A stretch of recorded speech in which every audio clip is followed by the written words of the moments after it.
Okay, cool.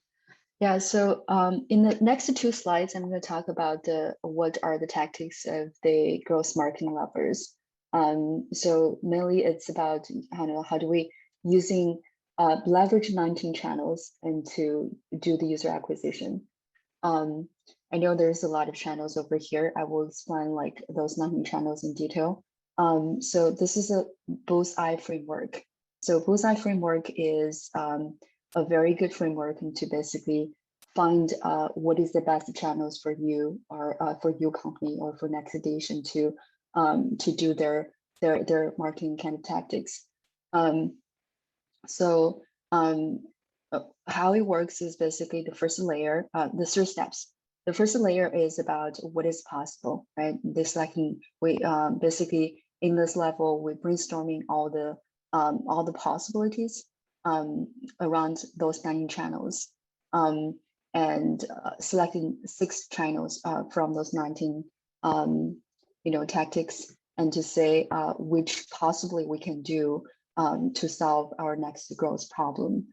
Uh, the next step is the second layer. The second layer is about what's probable.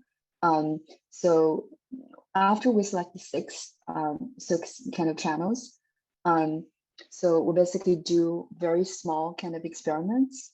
Those experiments including define the final goal, and to figure out what is the return on investment, how much money we spend across all the efforts, across like all the experiments, and what are the results can we get, and so to determine like the best ROI. Once we figure out the best ROI, and you could finalize, and so the inner ring is the bullseye. So basically inner ring is out of those 3 channels, which one you should emphasize or put all efforts into that channel to achieve the best ROI. Essentially, this is not like as time going, you would find that the channel would be saturated, and then after maybe like after a few months, we would have to do the bullseye like again, by starting from the next outer ring and then coming to the inner ring. So this is about the Bullseye framework, and we can go to the next page. So Bullseye is talking about 19 channels that we can leverage. So when I talked you through like all the 19 channels, there was one question I would ask you to keep in mind is that, when we go through all these channels one by one, how can you kind of do a really quick brainstorming growth ideas around those 9 channels and identify the 3 channels that might be the best fit for next stage right now. So the first one is viral marketing. I think a lot of people are talking about viral marketing. This is indeed is very powerful tactics or tool solutions that that product want to have. But the thing is, when we talk about the viral marketing, so viral marketing is about how do you refer, how do you get user refer to other users, and we all know like a lot of this is about social networking. This is about network effecting. For example, like Facebook grow their users and through viral marketing at the beginning, and so and Alicia also talked about the user psychologies, right? So when do we want to encourage people to achieve to achieve the viral marketing messages? So what user psychology is behind all this behavior? There are 2 books about talking about how the things catch on, and how do we make the really sticky kind of ideas or message to help the people, or how the message to cross the broad. So I recommend it, like if you have time and you could read those 2 books, and the first one especially is very interesting. So it's very resonant with the user psychologist we just talked about. So essentially in the Contentious book, there are 6 steps, 6 things about why people are talking things, are why people want to share the things. So the first thing is that the social currency. So people want to sharing the stuff to make them feel good.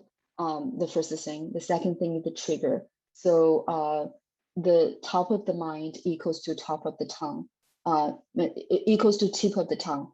So meaning that, like, if I want to share something, if I'm at the right moment, I would definitely, like, speak it out. And so for example, when I talk to my friends during the barbecue, when we talk about, how kids are go to school and how they have the lunch, and how do I do the lunch packing, and that's the moment I want to share the stuff, like, how do I prepare the meals, how do I prepare my kids' lunch, and that kind of stuff. So the third thing is about emotion. So we share when we care. Usually people will tend to share, like, the things that resonate with them, like, the most. The fourth thing is about the public, build to show and build to grow. The fifth thing is about the practical value. So we want to share the news that the other people can use.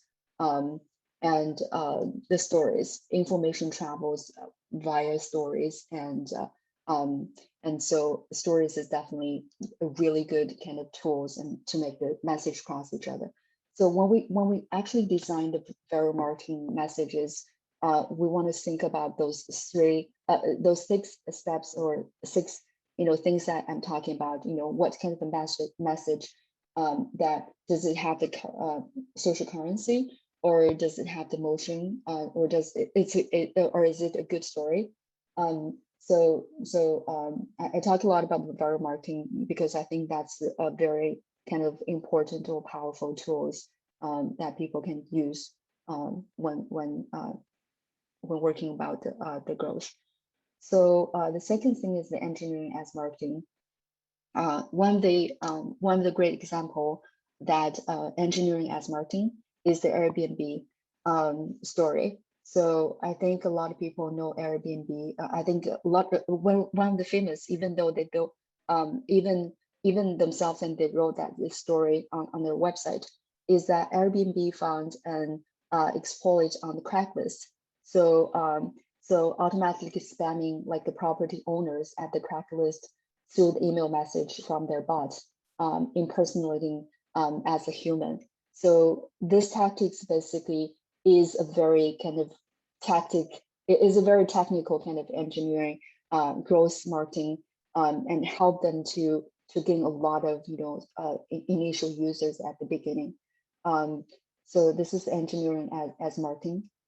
If you can think of, like, there's another example is that when at the beginning, when the email it is coming out, I think I don't remember if it is the Outlook, but they do have that invite your friends into the same email list, and to the same email, that kind of embed a link underneath, and that encourage a lot of people to share and invite their friends. That's the engineering as marketing. And so public relationships is another kind of under it's some tactics that people are not very often to use. I think it's because it's hard. So it's very essential to build a very good personal relationships with all the with all the publishers, all the reporters. And when we talk about public relationships, we say it's very hard. We have to do something. Either it's fundraising, or either it's a very big deal for people or for the big media to catch on. Yeah, but sure. So but we can do smaller kind of medias at first, and then gradually, and then bigger medias you can catch up. So unfortunately, because of the timing issue, I can't go through all of them, but I will highlighted some of those. And so content marketing is also ones that that it's powerful, but it's spending a lot of, like, we need to spend a lot of time to building the good content. But once we have that, it's very powerful for people, like either for SEO or for other kind of, for people who keep the people engaged in our website or the product. Targeting blogs is leverage the blog audience have the similar kind of audience with your product. Community building is another very interesting story. It is another very interesting tactics.